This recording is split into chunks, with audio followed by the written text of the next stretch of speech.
ক্যাম্পাসে বসে আড্ডা দিচ্ছি আমি আর আমার হারামি বন্ধুগুলা খুব মজা করছি।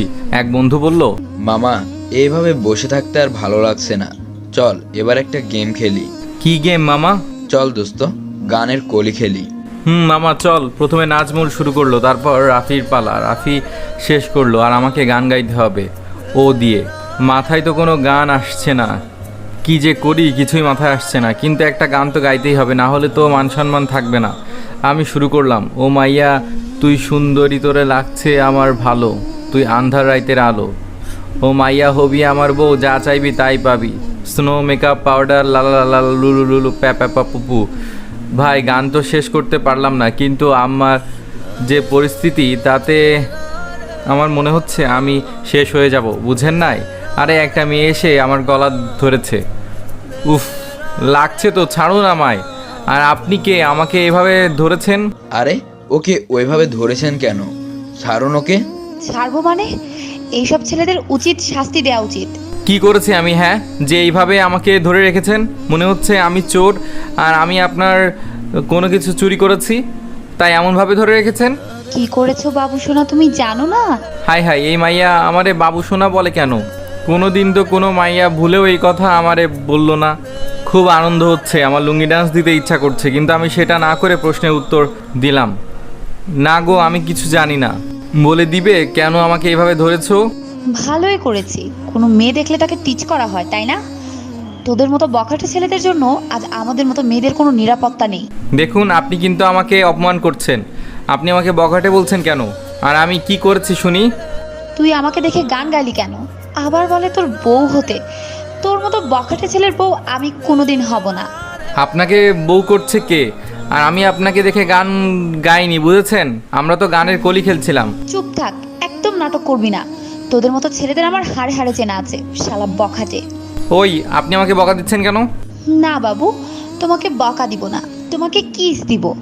সত্যি? তাহলে দেরি করছেন কেন? তাড়াতাড়ি দিয়ে দেন, শুভ কাজে দেরি করতে নেই। তাই না? দেরি করতে নাই, আসুন একটা পাপ্পি দিব আপনাকে। আমি তো খুশিতে গদগদ হয়ে গাল বাড়িয়ে দিলাম। আর তারপর কি হলো জানেন? মেয়েটা কষে আমার গালে একটা থাপ্পড় দিল। আও কি ব্যথা, আম্মু মরে গেলাম গো। এটা মেয়ে নাকি ডাইনি?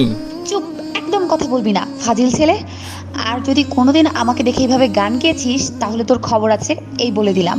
এই কথা বলে মেয়েটি আমায় ছেড়ে চলে গেল।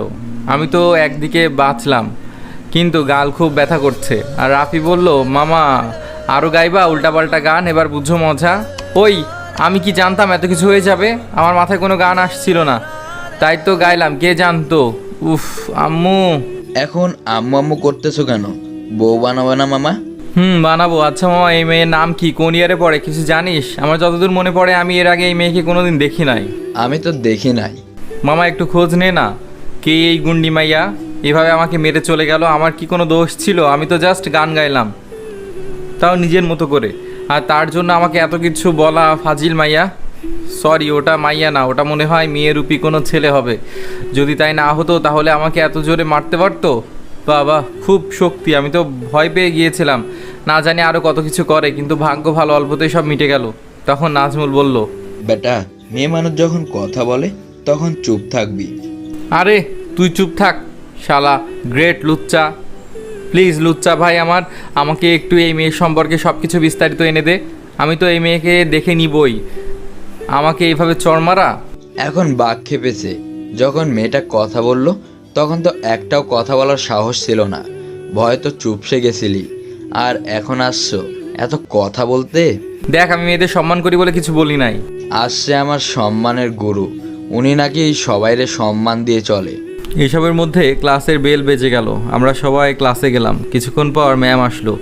এই ম্যামকে সবাই খুব ভালোবাসে, আর ম্যামও সবার সাথে খুব ফ্রি, তাই কারোর জন্য প্রবলেম হলে ম্যামকে বলে আর ম্যাম সেটা সমাধান করে দেয়।